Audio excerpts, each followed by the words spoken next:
11 जून 1993 पंजाब के मानसा में मूसा गांव में भोला सिंह और चरण कौर के घर में एक लड़के का जन्म होता है। बच्चा बड़े होते होते 16 साल की उम्र से ही सिंगर बनने के सपने संजोने लगता है और 29 साल की उम्र में वो लड़का देश दुनिया में अपनी गायकी से लाखों यूथ के दिलों की धड़कन बन जाता है। होटल में बर्तन मांजने वाला एक लड़का जिसके गानों को सुनकर आसपास बैठा स्टाफ उसके गानों को खूब एंजॉय कर रहा था। जिन्हें ये नहीं पता था कि जिन गानों पर वो थिरक रही वो उसी बर्तन मांजने वाले लड़के ने लिखे हैं। वो लड़का कोई और नहीं सिद्धू मूसेवाला ही था। जब वो कनाडा के एक होटल में बर्तन मांजने का काम करते थे। इनका असली नाम शुभदीप सिंह सिद्धू और प्यार से इन्हें गग्गू बुलाया जाता था। सिद्धू पंजाब के मनसा गांव में मूसा पिंड के रहने वाले थे और जब सिद्धू को सक्सेस की बुलंदियां मिलती गई तो इन्होंने अपने पिंड को अपना नाम दे दिया, यानी सिद्धू मूसेवाला। सिद्धू ने 5th क्लास से सोच लिया था कि बड़े होकर बनना तो सिंगर ही। शक्ल सूरत के मामले में लोगों ने सिद्धू को काफी बुली किया और इसके जवाब में सिद्धू ने कहा कि मुझे मेरी शक्ल पसंद है और मेरे घर वाले भी इसे पसंद करते हैं, तो इससे उन सभी लोगों को कोई प्रॉब्लम नहीं होनी चाहिए जो मेरी शक्ल सूरत पर अपनी राय दे रहे हैं। सिद्धू के पापा आर्मी में थे, लेकिन एक हादसे के दौरान उन्हें चोट लगने की वजह से पुलिस फोर्स ज्वाइन करनी पड़ी और सिद्धू के माता पिता चाहते थे कि सिद्धू सबसे पहले अपनी पढ़ाई पूरी करे, बाकी सारी चीजें बाद में। तो भैया सिद्धू ने भी मम्मी पापा की बात मानी और स्कूल खत्म करके लुधियाना में ही गुरु नानक देव कॉलेज से इलेक्ट्रिकल इंजीनियरिंग की पढ़ाई शुरू कर दी। लेकिन सिद्धू जो कर रहे थे उसमें उनका कुछ खास मन नहीं लग रहा था, तो उन्होंने सोचा कि क्यों ना गाने गाए जाए। लेकिन इसमें भी प्रॉब्लम थी क्योंकि उन्हें गाना लिखना आता ही नहीं था। वो चाहते थे कि कोई लेखक उनके लिए गाने लिख दे।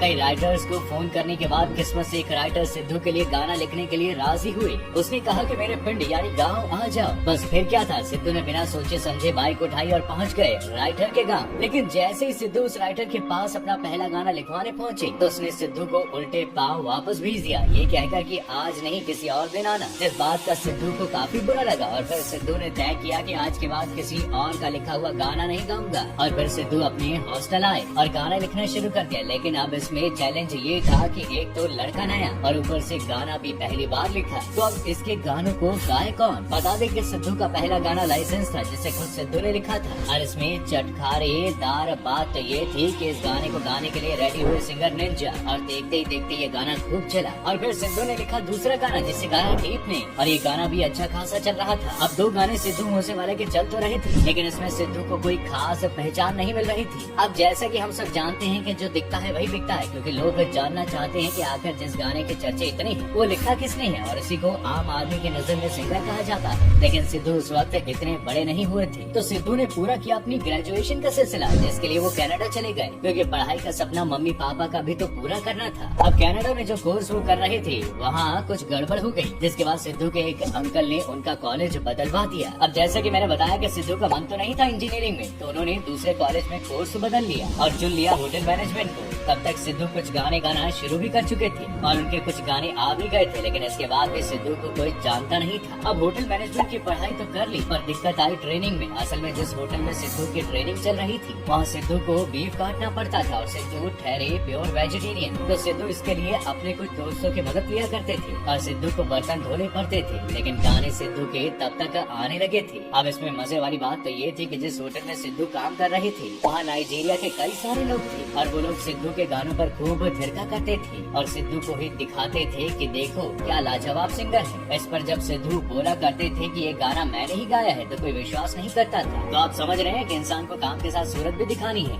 आपको काम को नाम मिलेगा। तो सिद्धू ने ये वक्त भी देखा। फिर कनाडा में ही सिद्धू ने एक गाना बनाया जी वैगन, अपनी पहली म्यूजिक एल्बम बनाई PDX1 और एक गाना बनाया अपने हेटर्स के लिए जिसका नाम था लाइफस्टाइल। और देखते ही देखते सिद्धू के गाने खूब धूम मचा रहे थे और बड़े बड़े म्यूजिक चार्ट्स पर सिद्धू के गाने भी लिस्ट में होने लगे और सिद्धू एक जाना माना नाम बन गया। लेकिन सिद्धू का बुलंदियों पर चढ़ना उनके कुछ हेटर्स को पसंद नहीं आ रहा था और वो उनकी शक्ल सूरत पर कमेंट करने लगे। लेकिन सिद्धू तो हमेशा से ही बोलते आए हैं कि मैं तो एक जट परिवार का लड़का हूँ, उन्हीं के जैसा दिखता हूँ, किसी हीरो जैसा दिखता नहीं हूँ और बॉलीवुड में मुझे जाने का कोई शौक भी नहीं है क्योंकि बॉलीवुड मेरी समझ से परे है। सिद्धू अपने तरीके से गाने लिखते हैं, उन्हें गाते हैं और उनका कहना था कि वो अपने आसपास जो देखते थे वो फील करते थे, उसे वो अपने शब्दों में उतारा करते थे। सिद्धू मूसेवाला के गानों से यूथ में काफी थिरकन थी, लेकिन आज वही थिरकन उनके पुराने गानों पर भी नजर आई, क्योंकि हाल ही में 29 मई की शाम 5:30 बजे मूसेवाला की गोली मारकर हत्या कर दी गई। जहां एक तरफ इंडिया का सबसे यंगेस्ट सिंगर अपनी पहचान देश दुनिया में बना ही रहा था, तो आज वो पहचान थक गई। गैंगस्टर लॉरेंस बिश्नोई के करीबी कनाडा के गैंगस्टर गोल्डी बरार ने सिद्धू मूसेवाला की हत्या की। पुलिस का दावा है कि 8 हमलावरों ने मूसेवाला पर हमला किया था और जिस जगह हत्या हुई वहां से 3 AK-94 राइफल की गोलियां मिली। बता दें कि पंजाब में AK-94 को यूज करना काफी रेयर माना जाता है। सिद्धू मूसेवाला ने दुनिया छोड़ने से पहले एक गाना लिखा था जो काफी चर्चित है। वो चौबर दे चेहरे उत्ते नूर दस्तानी ऐदा उठेगा जवानी विच जनाजा मिठिए। ये गाना सिद्धू मूसेवाला ने वाजर रैपर के साथ मिलकर 15 मई को रिलीज किया था। शायद उन्हें पता नहीं था कि ये उनकी जिंदगी का आखिरी गाना होगा, जिसके बोल उनकी लाइफ में साढ़े साथी बनकर आएंगे। और इसी गाने के बोल सच होने वाले हैं। महज कहते हैं ना कि जिंदगी और मौत कब किस रूप में आ जाए कोई नहीं जानता। शायद यही वजह थी कि सिद्धू ने ये गाना अनजाने में खुद पर ही गाया था। आज भले ही सिद्धू हमारे बीच नहीं है, लेकिन उनके गाने एवरग्रीन ही रहने वाले हैं, जिन्हें सुनकर सिद्धू हमेशा याद किए जाएंगे। आपको वीडियो में दी गई जानकारी कैसे लगी हमें कमेंट करके जरूर बताइएगा।